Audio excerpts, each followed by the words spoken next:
Starting a small clothes shop in Milan, Mario Prada had set into motion an empire that would transform the city into a global fashion hub and create a family dynasty worth billions. And to do it, he went in the opposite direction to his biggest rival. Picking up where he left off, the next generation waged a bloody war to destroy the company, led by descendants never meant to be heirs. This is the story of Prada.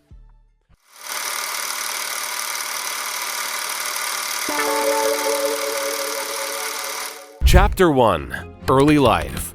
Mario was born in Milan, which was a well-known city for textile production like silk and velvet. As industrialization swept Europe, it made manufacturing easier, inspiring Italian fashion designers like Bulgari, Gucci, and Ferragamo to develop unique styles. Mario Prada was very much part of this new wave of Italian fashion pioneers. Together with his brother Martino, Mario hatched a business plan to provide travel goods to a very specific demographic: the rich. By 1913, they were ready to start his own operation, opening a shop in Milan's Galleria Vittorio Emanuele II, a historic 4-story shopping arcade and at the time most popular in Milan.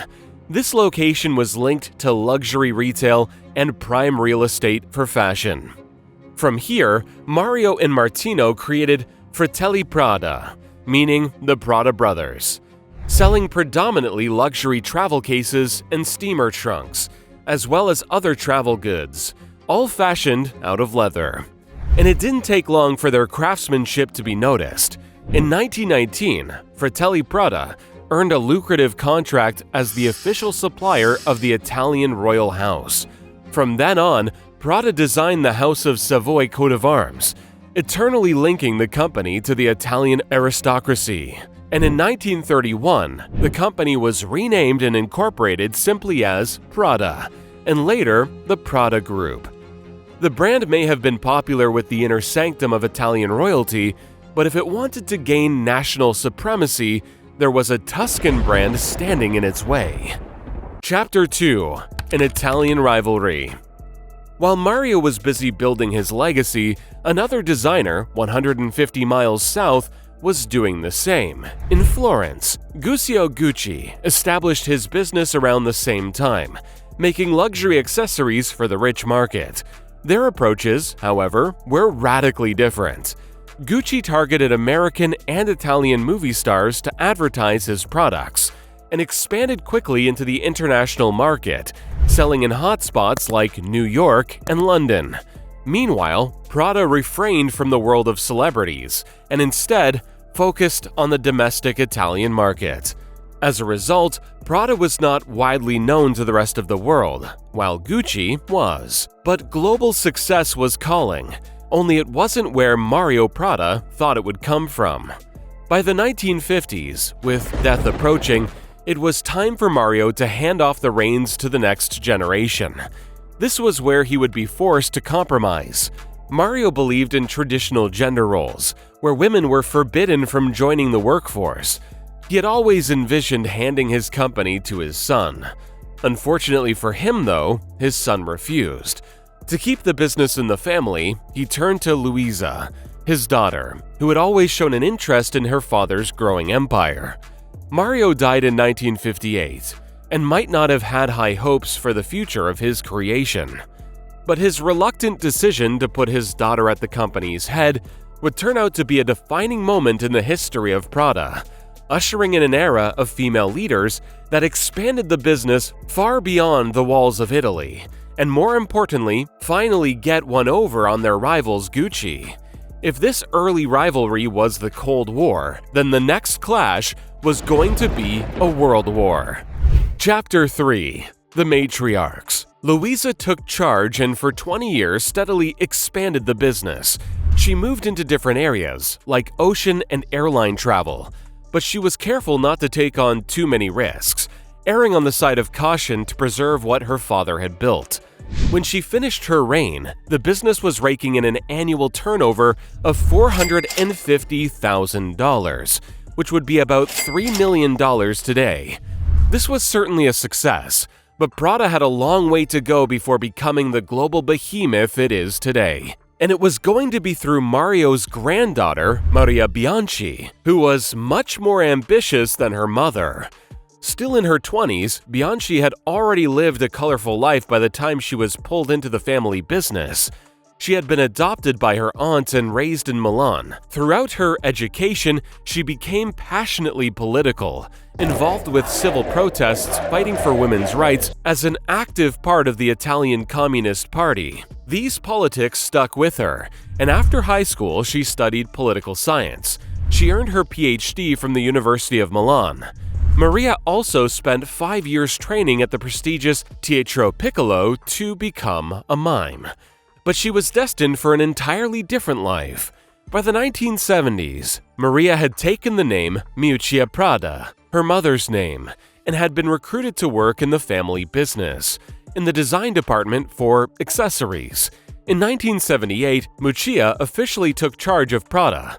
Some reports claim that she was reluctant to take charge, and elites in the avant-garde weren't convinced she had what it took to direct a brand built on timeless, conservative tastes that were adverse to change. Though she would soon prove them wrong.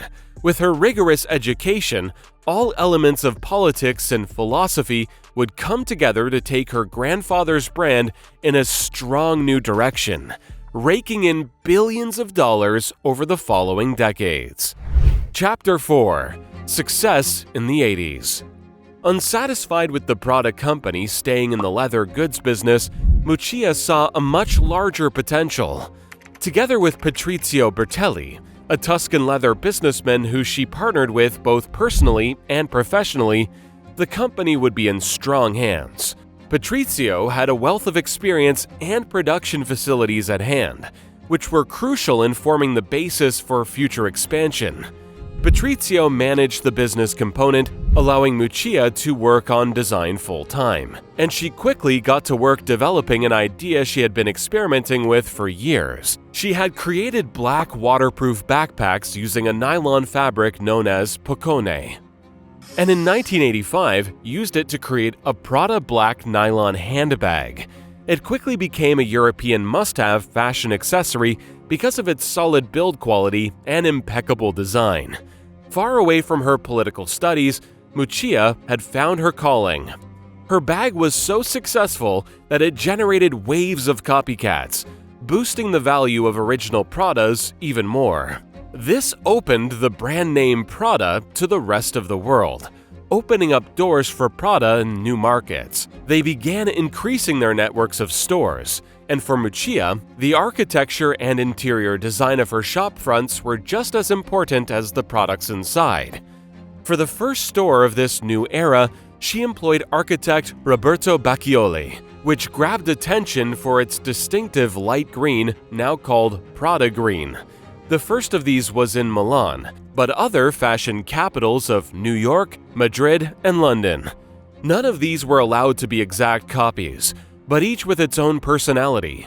All these new stores demanded new products, and Miuccia learned that she could maintain the luxury value of the brand while still moving towards accessibility. This proved to be a winning formula. In 1988, Miuccia capitalized on her bag's success to release Prada's first prêt-à-porter line of women's clothes, including designer shoes, which were a huge success. In contrast to the shortcut, racy designs dominant in the 1980s, Prada offered clean, elegant lines with a characteristic simplicity. And as opposed to other luxury brands like Louis Vuitton or Gucci, Prada steered away from making the label the main focus point. Chapter 5: An old rival. By the 1950s, Milan was fast becoming the fashion capital of Europe. It was close to production facilities. The first Milan Fashion Week kicked off in 1958, 15 years before its counterpart in Paris. In 1961, the HQ of the international authority Vogue magazine was put in Milan. Miuccia Prada was the latest in a line of Milan-based designers like Gianni Versace and Giorgio Armani. Unlike them, though, Miuccia already had a powerful company under her control. At the beginning of the 1990s, Prada launched Miu Miu, Miuccia's own nickname, And now, her new brand. It was targeted at a younger audience, making products that were more affordable, and the company could afford to branch out more. In 1994, sales reached $210 million, or $432 million today.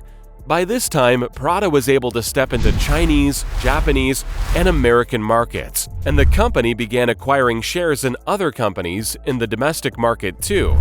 In 1998, Prada bought a staggering 9% of their old rival Gucci, which made them the company's largest single shareholder. In the build-up, Patrizio Bertelli, Miuccia's husband and business partner, had publicly insulted Gucci's design direction. More worrying for Gucci, Patrizio had a good relationship with the head of LVMH, Bernard Arnault. Within a year, Prada sold their Gucci shares to LVMH, the biggest luxury conglomerate in the world, for a profit more than $250 million in today's money. LVMH was attempting to take over Gucci at the time, sparking an all-out war in the fashion world. Prada's sale rose their shares to 14.5% of Gucci, in a tactic that had worked repeatedly. This time, though, it didn't work. In a last-minute push of investment, Gucci issued $3 billion of new shares and acquired 40% of the company through an alliance. That wasn't the end of it either. Prada was determined to hurt Gucci, and if they couldn't lead to a hostile takeover, then blocking their strategy was the next best thing. Prada partnered with LVMH to buy out a majority share of fashion company Fendi, which Gucci had been eyeing up. But this rivalry didn't make for good business. Prada's next few acquisitions proved to be losing bets. Only the purchase of the car shoe company and the English shoemaker Church strengthened their portfolio. But by then, financial disaster was already looming. Chapter 6: 21st Century. In 2000, one of Prada's most iconic pieces, the bowler bag, was released, instantly selling out. It was a continuation of the same products that Miuccia's grandfather had started the business with 87 years earlier, but this time it was made for women, not men. Soon, any celebrity worth their salt was seen with a Prada bag. The company has pivoted from the Italian aristocracy to the global aristocrats, celebrities, politicians, and business people. The price of a single bag ranges from $1,000 up to $10,000, but for most, it was worth the price. The style that Miuccia pioneered was incredibly functional and utilitarian compared to Prada's competitors. With that functionality came subtle branding, so that Prada products were more recognized by their form rather than by logo or excesses. One of the most important aspects of Prada's branding has been storefronts. Mario Prada had been hesitant to expand the business, and his granddaughter Miuccia was no different. Only by maintaining a high quality of architecture and design in epicenter stores. The first one was built in 2001 in New York, and some estimates put the costs of construction as high as $40 million. It is a one-of-a-kind building and typifies Prada's commitment to the art world, funding exhibitions, housing collections, and creating performance spaces. 2 years after the New York Soho epicenter was built, one in Tokyo popped up, covering 6 floors, which was covered in Prada's now trademark green glass. But these towering monuments to high fashion weren't enough to save Prada from going into debt in the early 2000s. In 2005, the company was forced to sell off 5% of itself to pay off debtors. By 2008, Prada was still 1.1 million euros in debt. Once allergic to mass marketing, Prada has now embraced collaborations and sponsorships as a way of returning to financial stability. Prada has released glasses, a collection of fragrances, and even mobile phones with LG. Chapter 7: The Fourth Generation. In 2011, Prada's initial public offering in Hong Kong raised $2.1 billion. It was a relatively modest debut compared to other fashion giants like LVMH, and 5 years later, Prada was losing out in the fashion world to their old nemesis, Gucci, who was gaining ground among young people. But along with Miu Miu, which reported a 50% decrease in sales in 2020, the Prada Group is fighting back, and last year, total sales were 4.2 billion euros. Miuccia Prada herself has amassed a net worth of $6.9 billion and is regarded as one of the most powerful women on the planet. Mario Prada never envisioned women working in his company, let alone leading it, but it turned out to be the most important element to transform Prada from a niche Italian aristocratic brand to a global phenomenon in the fashion world. With an uncompromising style under Miuccia's leadership, Prada has combined classic and contemporary elements into its design, while always maintaining practicality. The confidence instilled through her prestigious education made her perfectly suited for the task at hand, cementing the matriarchy of the Prada family. Miuccia was ready to challenge conventional fashion norms, a confidence that would push the boundaries of aesthetics. Extending to architecture and the wider art world, Prada has made a permanent mark on the world. Miuccia and Patrizio both stepped down earlier this year and are currently preparing the next generation, their eldest son, Lorenzo. The family's name and future legacy rests in his hands. And after 2 generations of women, Mario Prada will finally have a male heir in charge of the company.